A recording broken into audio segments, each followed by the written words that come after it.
David Sharp as Tom Steele? Well, I think that they were both. You mean as men or as their work? Both. As men, they were all men, both of them. As gentlemen, you never met two more gentlemanly people. It's funny about stuntmen. You'll find them as a group the most gentlemanly, quiet, nice people, and all of them are good looking. I never saw a stuntman that yet that wasn't a handsome man. Tommy was a handsome man, Dave was a beautiful man, and he was all man, and so was Tommy. They had a lot of guts and go to them. They had a lot of fun in them. There's never been a stuntman that wouldn't play a dirty trick on you. I mean that literally. Let's take Joe Yrigoyen, probably top man in the world of stunt work. Any stuntman look up to Joe. I worked with him since we both came in the picture business at the same time, and he made all the Rogers pictures. He's still a good friend of mine, and I had what I call an affair with him like I have with my wife. I either hate her or I love her. Joe and I have been at the house ready to kill each other. I mean, literally. Or we have gotten along just great. And Davey the same way. Davey wasn't an easy man to get along with. Tommy was the most easy of the person. He was the moment stuntman, he was the quieter downer. But both of them were top people and very nice people. If you knew them like I knew them, you'd want them as friends. Either one of them, they were good friends.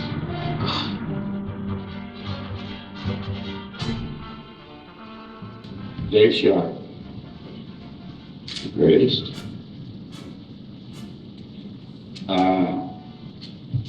Dave Sharp and I knew each other since we were kids. We worked well together. I held his hand when he died. Lou Gehrig's a great athlete. At 12 years old, he was doing those fabulous leaps for Douglas Fairbanks Sr. with Olympic, car, circus. He could do things that he didn't know how good his body was. He worked all through that picture. Those serials, Davey accused me of trying to kill him a couple of times too. And one of them was when he showed up with a hangover. And he had to run down, dive into the water, grab a rope, and we were going to drag him out to sea or down, drag him along the lake. And he hung on the rope, and the speedboat took off, and he forgot to let go, I guess, because we had to drag him out of the water. And Davey always said, "Remember, you tried to kill me once, now let's knock that off." But I always remember, Davey, did you see, the great picture called Gunga Din? It opened with a body coming out and going through 3 or 4 places like this, through palm fronds and things. That was David at his best. David at his best. You want to hear a story about David? Who is that? David was going to dive out of a window 4 stories into a fireman's net. We had the actual fire department there. And it's cold. Dave and I are sitting in the chair looking up at the rigging. They're testing all this fire coming out of the windows and the special effects. And finally, the fire chief came up to us. We had the actual fire department there, and he looked at Dave. Dave was a heckler. So this fellow said to him, "Are you the young man that's going to come out of that window and we're going to catch you in the net?" And David said, "Oh, yes, sir, it looks horrible, doesn't it?" So I tell you what you do. You do it, just watch me. I'll go up and jump out and you do it exactly like I do. So Dave looks at me, I look at him, so up he goes. Pretty soon he said, young fella, you watching? And David said, oh, yes, sir, I'm watching. So out the fireman comes, he comes down, and he lands in the head wrong, and he breaks his leg. He got it on the iron rim. So now the fireman, the ambulance come, and as just as they're loading him in, I'm standing there, Davy's standing there, and he says, sir, I don't have to do it exactly that way, do I?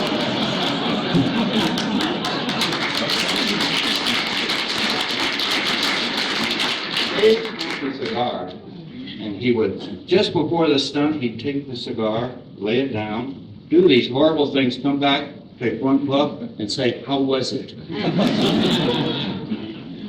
Now, Dave Sharp, he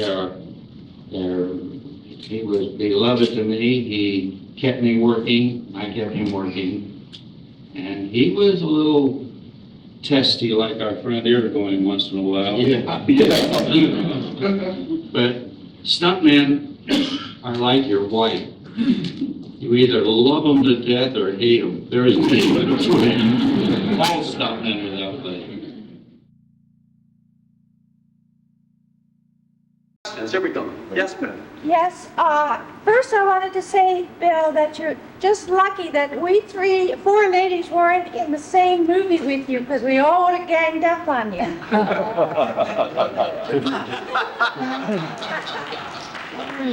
And I couldn't handle one-on-one with you. And then I wanted to ask, we saw spoilers of the planes last night, and you never told me when we made the movie whether or not that man was killed who the wagon ran over. You know, in the last scene you had the two wagons. And people jumping back and forth from one wagon to the other. Yeah. It's spoilers. And the man fell down and the wagon ran over him like about here. Was he killed? Because there's all kinds of rumors around. Inquiring minds want to know. That, I remember that day well, believe me. We had two wagons running side by side, big 6-ups. Joe Yrigoyen was driving one, and Post Parks driving the other. Probably two of the best 6-up drivers that will ever be, anytime, any place, anywhere. That morning, I put a flag up that Huntington Road at Iverson's Ranch is very short. So just to make sure, I put a flag, great big flag up alongside the running into the road and said, look now, you guys are jumping back and forth and fighting. When this wagon passes this spot, this flag, nobody jumps, nobody takes off, because the wagons had to split in order to stop, to give the pickup men room to close in on them and pull these 6-up teams to a stop. This is the first run in the morning, and that first run in the morning with the 6-up is probably the most thrilling thing anybody has ever seen, because they're runaways. Now after the first run they get the blow afterwards, now they're ready to go back to work, but that first run is a pistol. And they hear that camera car, the roar of that camera car. They've been in it for 30 years. Some of these horses have been running, believe me, they're old. And they're all thoroughbreds. And the lead team on one was called Dempsey and Tunney. And I can still see close my eyes and see Buddy Sherwood and Brucey, as you yell, cut, coming in from the sideline, just over and under and riding up alongside and gently picking these leaders up, saying, come on, baby, whoa, little baby, and slowing the horses down. You don't just pull them like this with the leaders, because you have a whole team. We had a very unfortunate accident with Yak. We were working at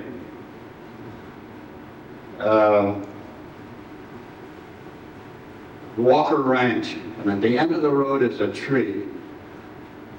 And these horses split the tree. In other words, one leader went on one side, one on the other. and the whole pile of all the horses went down, the wagon rolled over them. We had to put 3 horses down on the spot. Yak somehow came out of it without a scratch like he always did. But this morning, I put this flag up and told them, because these are heavy, big wagons and the wheels are made of iron, the rims on them are that wide. And there were about at least 10 stuntmen in each one. All of them weren't stuntmen. I'm trying to think of the kid's name that was run over, but anyway, here they come. And boy, they're moving, and the guys are jumping back and forth, and there's fighting, and people beating each other over the head. And I gazed back, and we're just about to the flag, and we pass the flag, and here comes this guy. As they start to split, here he comes jumping.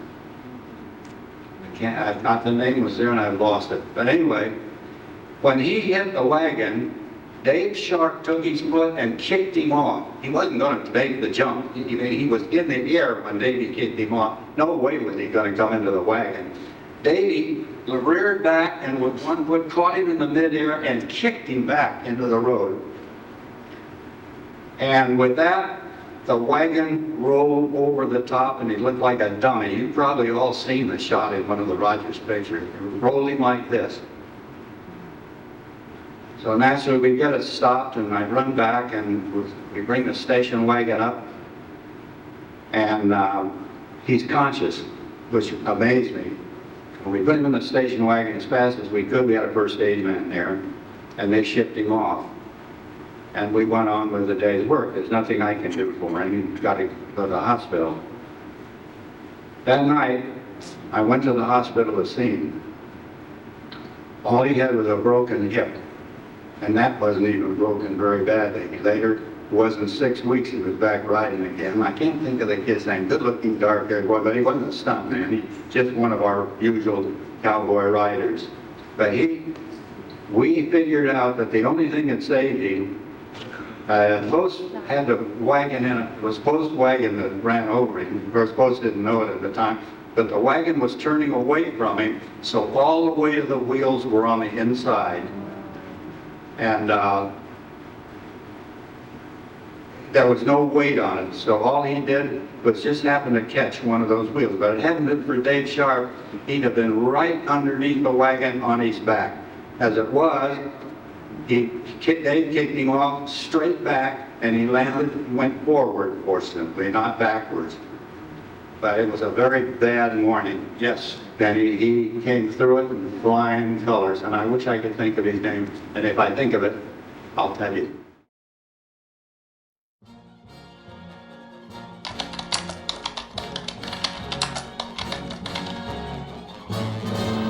Question for Mr. Witney. I wonder if he has any favorite story about Roy Barcroft.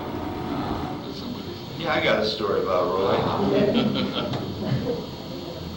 He came to work one Monday morning and he had a great big gash on his head. And a hangover to go with it. And I looked at this gash and I said, that should be sewn up.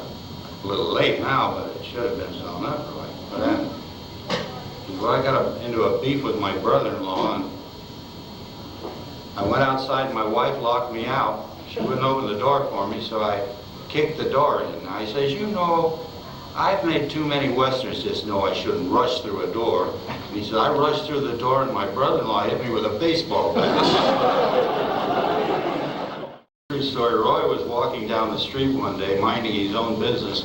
Some little kid came out, looked at him, ran up and kicked him in the shins as hard as he could, and then ran like hell. He told me once he went on a personal appearance.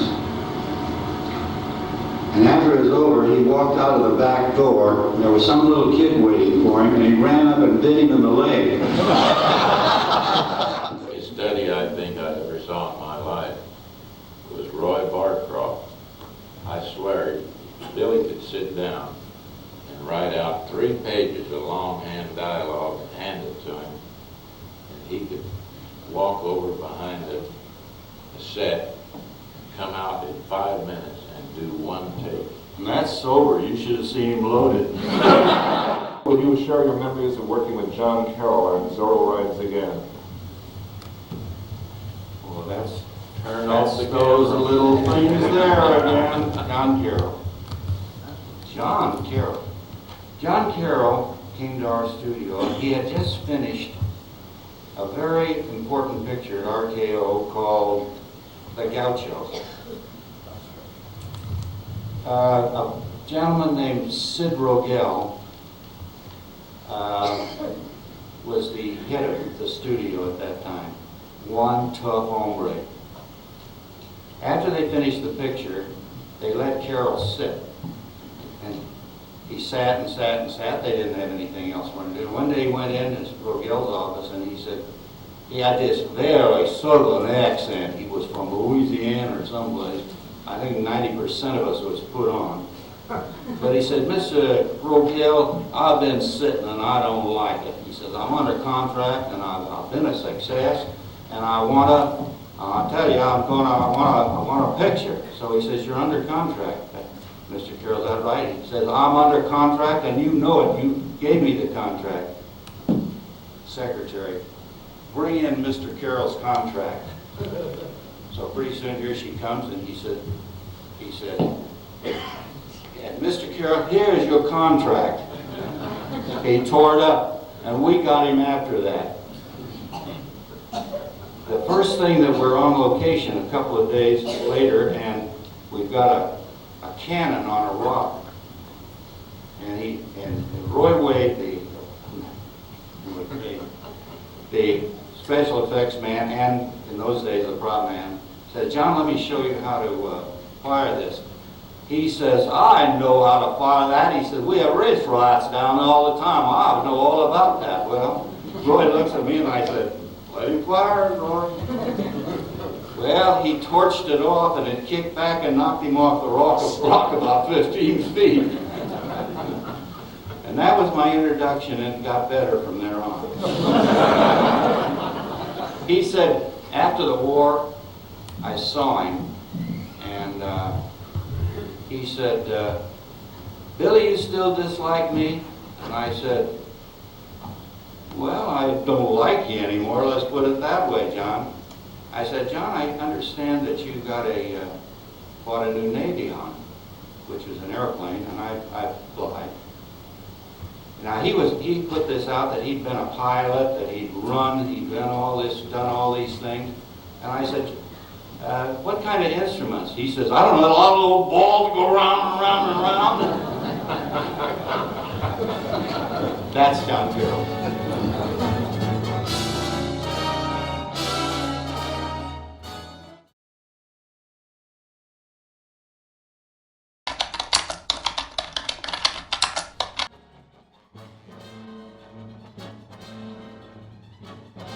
Three or four horse fights in my life.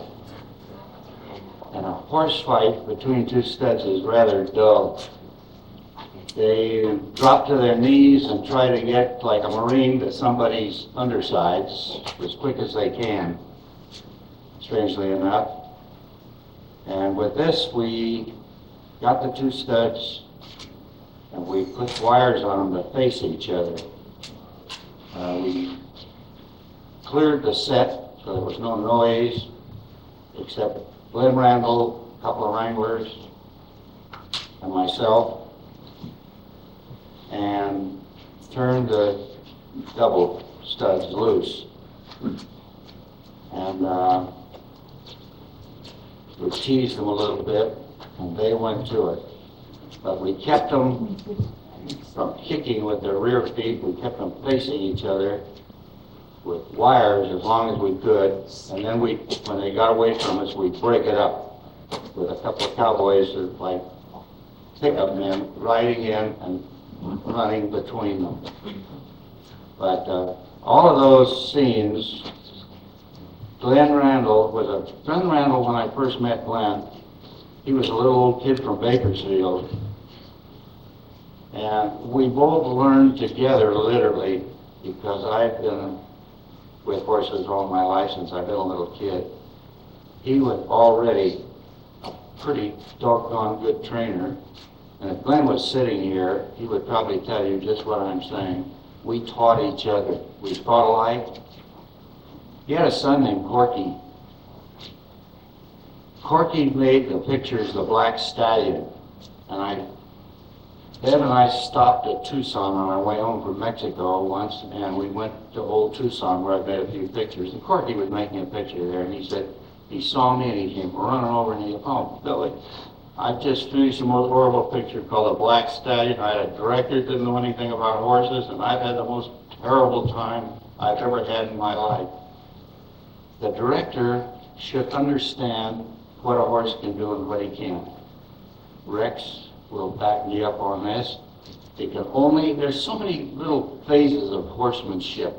You can't run a horse into the wind as well as he'll run with a tailwind. You can't run loose horses into the wind. They're smarter than people. There's so many little things that you look up and you've got to consider the moment that what they have to do.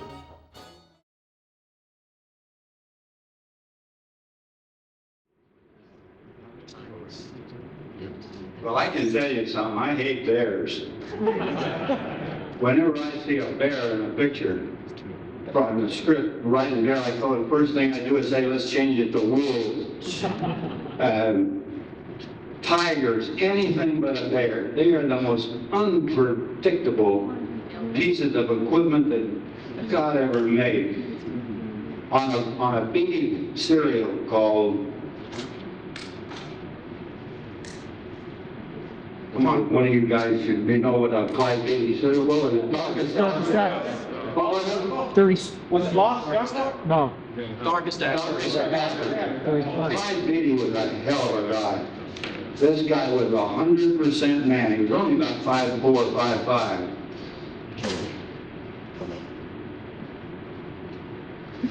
Your Bill, please hold Mike a little further away. Maybe that's what's causing the static. I keep telling you the static's coming out of me. Well, your electric personality.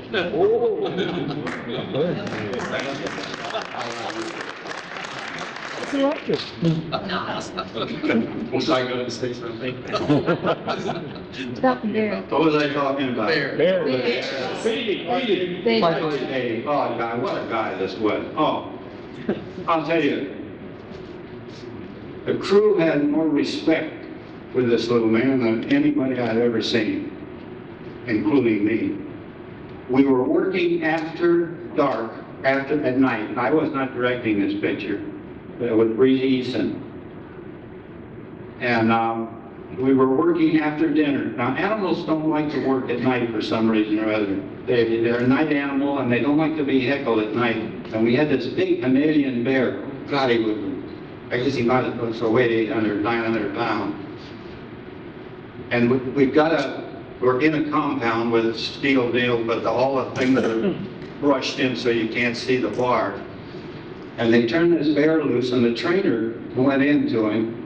Ran into to where he was, and all of a sudden, so quick as you can't believe, you never saw a bear, you never saw a wild animal go after something. Have you ever seen a fish go across the water like that? Well, that's how fast they go. You say, well, I can get away from them. No way. Those lions and tigers that come after baby, just like a fish going like this. This bear suddenly turned on the trainer and knocked him down and started to chew him up, and I mean hunks of flesh are flying. Yakima Canuck ran in through the safety cage and jumped on the bear's back, trying to pull him off. Now this is Yak. Somebody got a roll, and Yak, he came off, and in the meantime, this guy didn't pay any attention to Yak. He's eating this trainer up. And all the time the guy's screaming, don't shoot him, he's my Henny, he knows what he's doing, you don't know what he's doing, don't shoot him. This guy is getting killed and he's screaming, don't shoot him. We've got a rifle there. So we give Yak this thing through the bars. Yak went over and dropped it over the bear's neck, And we at the end of the rope, and we pulled the bear off and pulled him up again. Now Yak is inside pulling like crazy, and all of a sudden he says, "What am I doing in here?"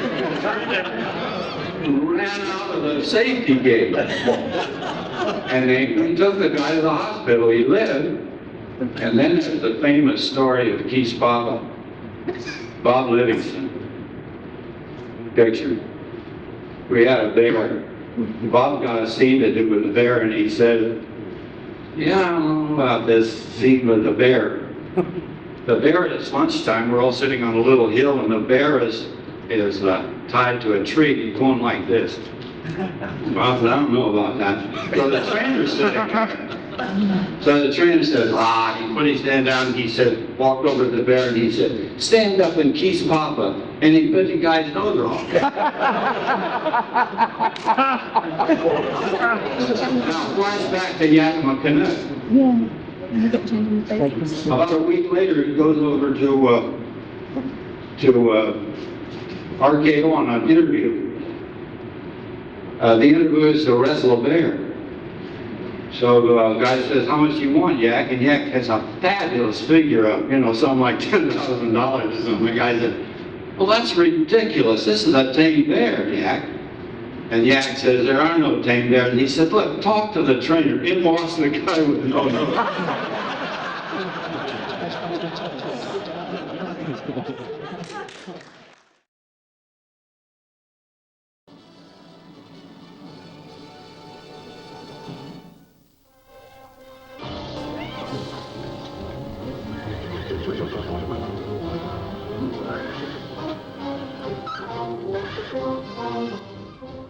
Yes.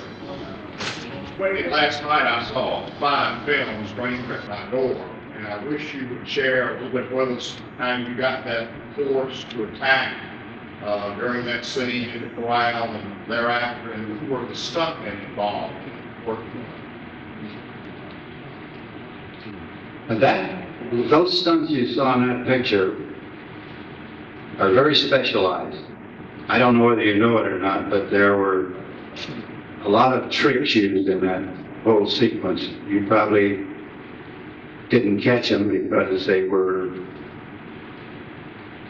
what I call a director's prerogative. But the first time I saw that stunt done, Yakima did it. And it didn't work out too good. Yak was a big man. Yak was about 6'4", probably weighed 235, 40 pounds, maybe more than that, I don't know. But that stunt, Joe Yrigoyen, probably one of the finest stuntmen, nobody can touch him. I mean, Yak, nobody can touch Joe. Believe me, I worked with all the great ones, and as far as horse work going, he was good at other things too, just as good. But Joe Yrigoyen was probably the finest horseman that will ever step on a horse, bar none, and I should know I have seen them all. But I asked Joe on a Rogers picture, I said, "Joe, how about this deal hanging on the horse's head? Do you think there's a chance of us getting it?" I said, "I'll do anything I can to help you. And let's try it. Do you think you can do it inside?" He said, "Well, I'd rather try it first inside, Billy, because this way we have a little more control over things." So in the Rogers picture that was run the day before yesterday, you saw in a stable Joe hook onto the horse's head and this big white stallion stand up on his hind legs and walk and try to knock him off on the beams up on the rafters. That was Joe Yrigoyen. When Stranger at My Door came along, I had seen what a picture called A Giant. And the horse was supposed to be a killer, and they used Slim Pickens' horse, Dear John. Dear John was trained by the same trainer, Glenn Randall, the same trainer trained Trigger. He was a well-trained horse. But wild horses don't reach around and pull saddle blankets off. This was a deal that Slim used to take around the school. He'd throw the saddle on, reach down, or throw the blanket on, reach down for the saddle, and the horse would turn around and pull the blanket off. And he finally bites Slim in the butt in the end of it. And then he'd get Slim and get on. They had a cue on him where he'd cue him, and he'd jump up in the air, which is a lot of the Zambian stallions do this. I don't know the name of the deal, but he'll buck jump. In other words, and okay, the first time Glenn Randall was training the horse, and Slim says, "Let's go see Hunter John's coming along." So he said, "How's he coming?" And Glenn said, "Well, get on him and try him." Well, Glenn had a ring there over on, I think it was Burbank Boulevard, way down by the airport. And Slim got on, and John threw him over a fence, a board fence that was about 6 foot tall. So he just disappeared over the fence.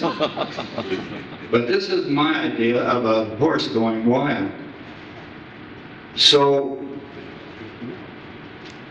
I took this horse for this stranger at my door, a horse called Mickey, and he was owned by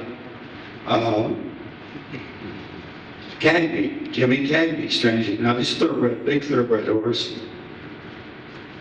And I talked to Glenn, and I said, "Glenn, can you put this on?" The horse means teaching this. And Glenn said, "Yeah, I can teach him." Now also in my life, I lived with Rex, King of the Wild Horses.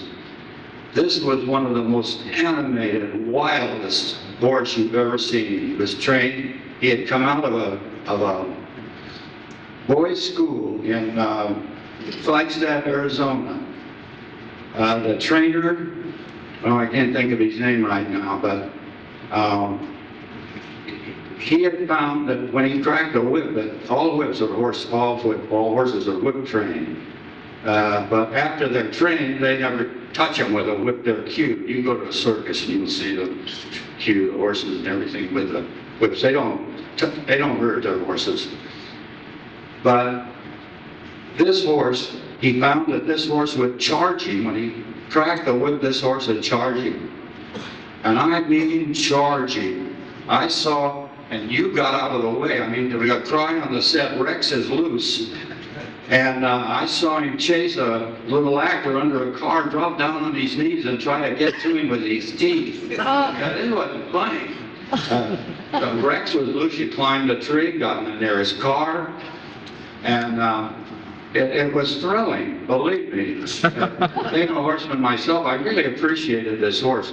There'll never be another horse with the animation of this big bay. He was a thoroughbred Morgan horse, strangely enough. So Glenn put that on him. And we got him every morning. We'd work a little bit on the sequence until the horse started to get tired, and I'd quit and go on with the other deal. The picture was made in 15 days, and 15 mornings for the first hour, we worked the horse. And this was all trained and all planned out. The dog, where the dog jumps up on and grabs the saddle of the horse, tries to do his share. The dog, that was a little dummy dog to match the other dog. You know, we killed a dog in a picture once. We didn't kill the dog. I mean, in the picture wise, we killed the dog, died after he got shot. Our office was so full of hate mail. We had I said, boy, never again will I ever kill an animal. We had a pigeon shot down in one of the Rogers picture. And Eddie says, "Okay, wise guy, how do we get out of this?" I said, "At the end, we bring the pigeon back and give him some pigeon feed." Which was true. And we didn't get any letters from that one. So we didn't dare to kill the little dog there. But that is probably about as wild a sequence that you'll ever see of a horse.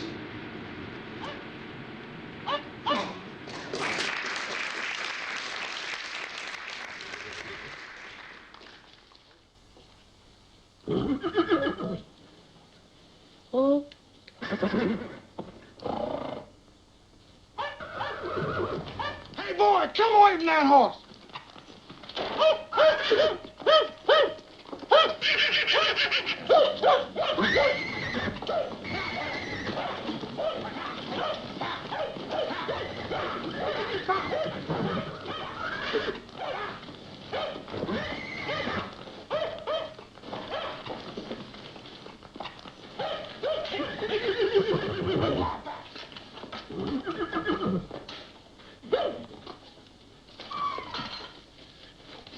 You all right, boy? Sure. Doggone this meanest no-account critter I ever saw. You shouldn't have gone in there, Doty. Well, gee willikers, Pa. He stood there as peaceful like as a little old baby kitten. That's just the trouble with him. One minute he's fine, and the next minute he's trying to take you apart. I sure did get hornswoggled on that deal.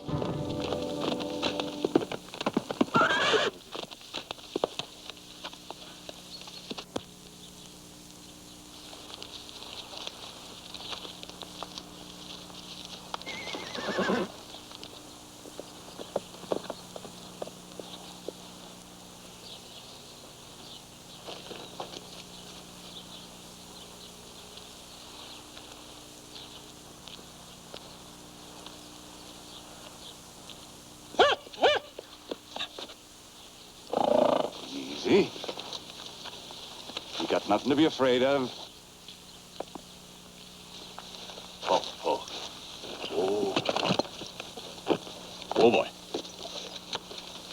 Easy, boy. Easy, boy.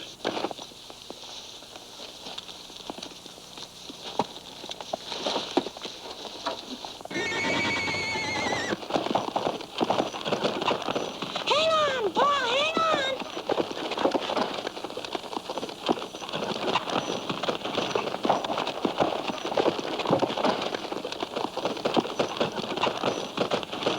Look out, Pa, look out.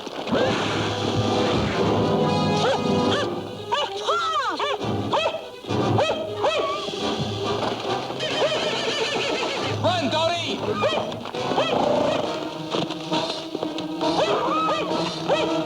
Get back, you! Back up! Get back!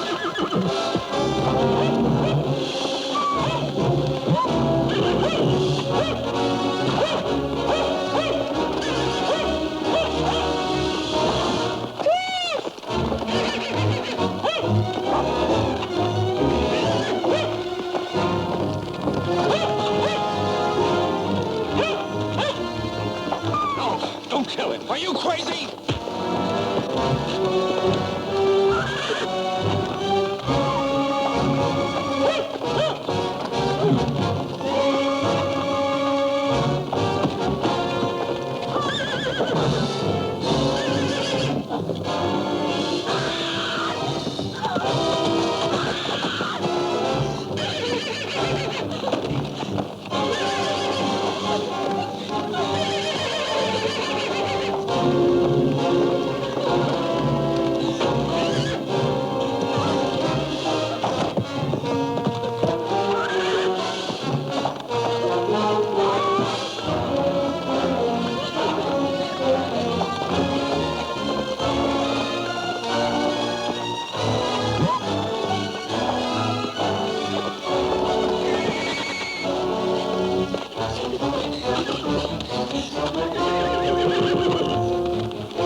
me some rope.